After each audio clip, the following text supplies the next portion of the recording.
Madame, Messieurs, bienvenue dans ce nouveau numéro du magazine Tupigali chez Shida, une production du Forum des Paix, une organisation qui prône la consolidation de la paix et le développement durable dans notre région. Aujourd'hui, nous parlons du harcèlement sexuel en milieu scolaire et précisément en ville de Beni, dans la province du Nord Kivu à l'est de la République démocratique du Congo. Freddy Kioma, je suis à la présentation de ce magazine à ce jour. Bienvenue.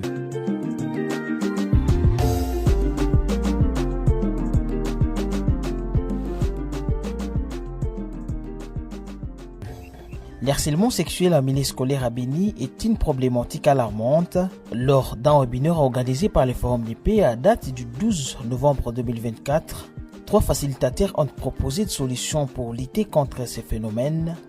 Madame Esperas Kazi, la première facilitatrice du webinaire, révèle que son organisation au goal a identifié plus de 50 cas d'harcèlement sexuel en milieu scolaire en ville de Beni au cours de l'année scolaire 2023-2024. Nous vous invitons donc à suivre la coordonnatrice de l'ONG One Girl, One Leader, une des organisations membres du Forum des Paix qui s'en exprime. Nous avons quelques activités du genre dans les milieux scolaires. L'année passée, nous avons mis des points focaux dans 20 écoles de la ville de Beni, juste pour nous aider à travailler sur la question du harcèlement sexuel. Et pourquoi nous avons mis ces points focaux dans ces écoles? C'est puisque nous avions eu des échanges avec les jeunes filles élèves qui parfois vraiment se lamentaient et pouvaient même dénoncer certains cas de harcèlement sexuel commis à leur égard par leurs enseignants.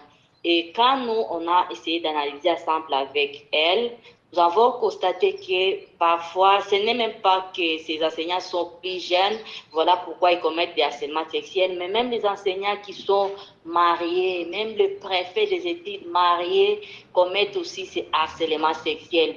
Et pour les enfants, ils sont un peu inquiets vu que les milieux éducatifs est déjà considéré comme un milieu qui va maintenant détruire l'éducation de nos enfants. Jadis, nous savions tous que quand on est à l'école, on est à face de ses parents, on est des personnes à qui on peut se confier. Mais actuellement, le fait même d'être une fille pour les enseignants ne signifie pas seulement élève ou enfant, mais signifie beaucoup de choses. On voit directement la beauté, on voit comment la fille se présente. Et donc, les enseignants ne sont plus éducateurs, mais ils sont devenus des coureurs de jupons.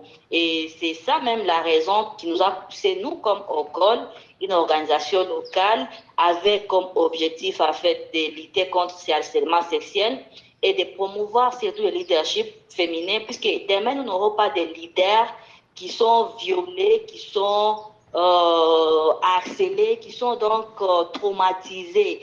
Comment une fille, une femme perd mieux son travail de leadership alors qu'elle a été traumatisée dès le bas âge au niveau de l'école? Cela aura des répercussions sur son parcours, son travail. Et nous, on est là pour travailler et lutter contre tout cela.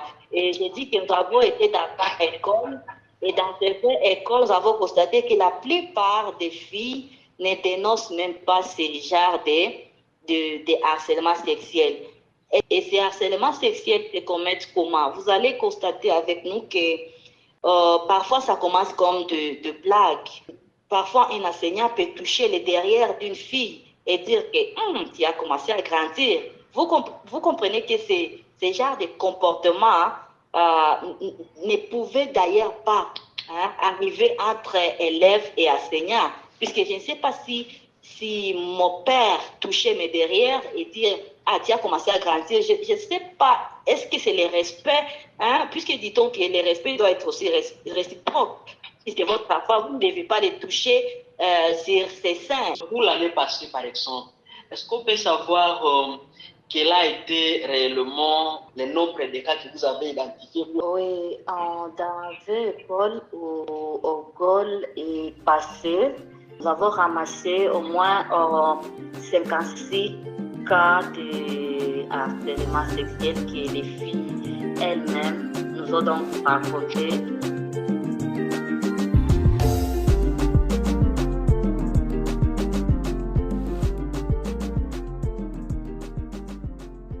Pour sa part, Kambale Eliso Charlemagne, un enseignant de plus de 10 ans d'expérience et préfet du complexe scolaire Moussafa en ville de Béni, souligne que les silences des victimes et la peur des représailles ne facilitent pas en tout cas la tâche à ceux qui sont compétents à trouver des solutions à ces problèmes. Par rapport à la thématique harcèlement sexuel en milieu scolaire, nous pouvons dire que c'est une réalité vécue dans plusieurs structures scolaires par rapport à vivre actuellement.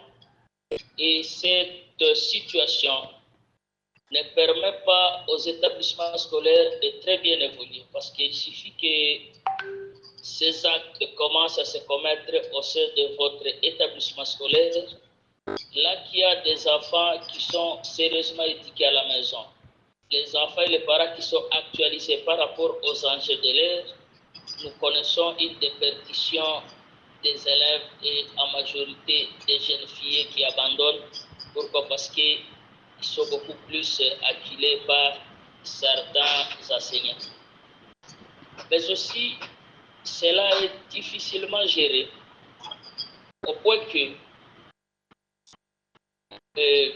l'intervenant qui venait de finir était en train de le dire.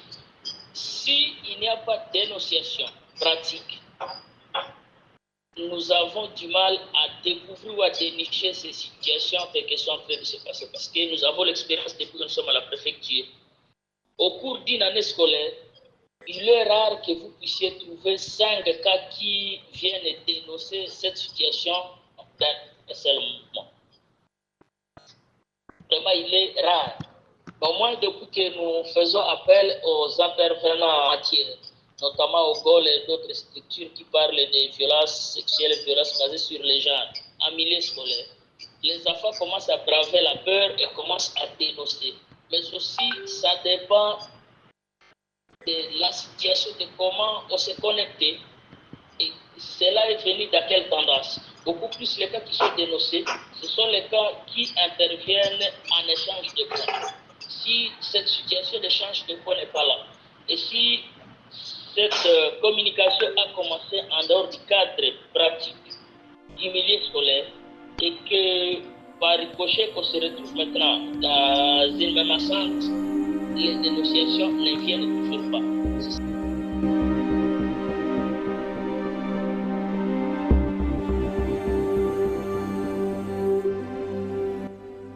Enfin, Maître Justin Matete, coordonnateur du Forum des paix, démontre ici que les harcèlements sexuels en milieu scolaire figurent parmi les 16 formes de violences sexuelles. Il est punissable en tant que tel. C'est ainsi qu'il lance un appel aux victimes des harcèlements sexuels en milieu scolaire de dénoncer tous les cas pour faciliter les procédures juridiques et judiciaires.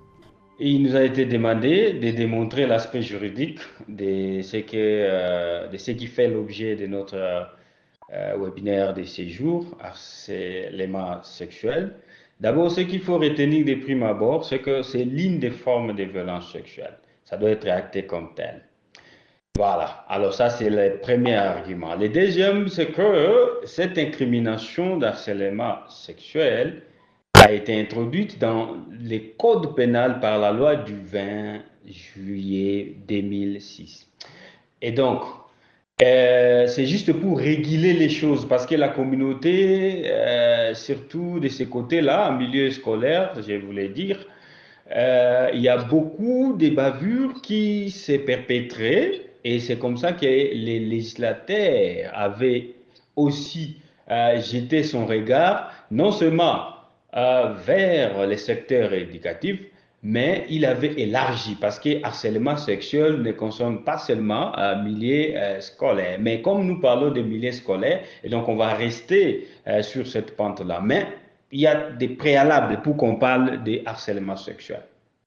Parce que vous savez, les législateurs, ce sont des humains et donc ils ne sont pas généralement sur place ou témoins lorsque les faits se passent. C'est pourquoi dans la sagesse ou dans les principes, il faut certains éléments pour attester que telle infraction a été commise, telle autre non.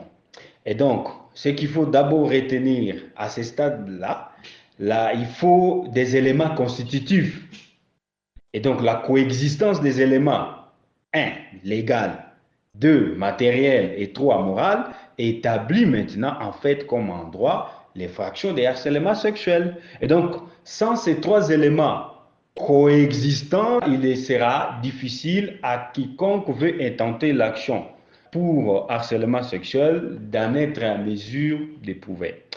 Mais ce qu'il faut d'abord savoir, c'est que cet harcèlement, voilà, vos internautes ont besoin de le savoir parce que c'est des actes qui s'apparentent à une violence répétée, qui peut être verbale, physique et ou psychologique. Donc, par harcèlement, il faut donc, entre autres, cette répétition des comportements ou des menaces. Et donc, le premier élément légal, c'est qu'il faut l'usage de menaces. Vous comprenez? Il faut l'usage de l'ordre, l'abus d'autorité et donc les comportements qui consistent, bien entendu, à exercer une pression sur tel élève ou telle écolière, parce que ça dépend. Il y a aussi du côté de l'école primaire où certains activistes des droits de l'homme avaient documenté certaines bavures. Et donc, voilà. Donc, il faut qu'il y ait un comportement. Donc, le comportement doit avoir les caractères de menace, doit avoir les caractères d'un ordre qui peut en être l'auteur. C'est au fait une personne qui a autorité sur la victime. Et les cas échéants, on cite notamment les enseignants, on cite les préfets et tous ceux qui sont dans les corps éducatifs. Alors donc, Monsieur Le Cordon, en tout cas, merci beaucoup pour cette intervention très riche et qui vient de permettre d'ouvrir nos mémoires. Mais peu avant de vous lâcher quand même, on voudrait savoir quelques droits qui sont réellement réservés aux victimes de harcèlement sexuel. Les droits, on ne va pas inventer la 5e roue. Les victimes de violences, d'harcèlement sexuel sont traitées comme les autres victimes dont les droits sont empiétés. Il est indispensable que pour que les droits de la victime soient établis et soient protégés, elle puisse elle-même hausser haut la voix et dénoncer, notamment auprès des organisations qui militent pour les droits des jeunes filles et des femmes.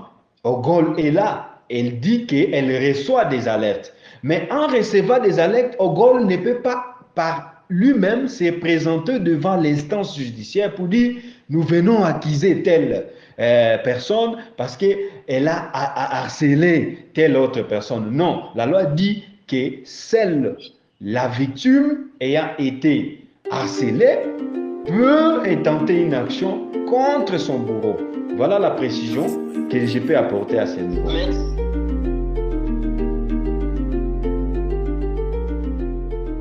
C'est ainsi, messieurs, mesdames, que s'achève ce magazine de ces jours. Merci à tous les intervenants ainsi qu'à vous tous de partout où vous êtes avec nous. Tupigani Cheshida de ces jours a traité le sujet sur le harcèlement sexuel en milieu scolaire en ville de Béni. Les experts du jour appellent à une mobilisation collective pour atténuer ces fléaux et offrir un environnement scolaire sécurisé.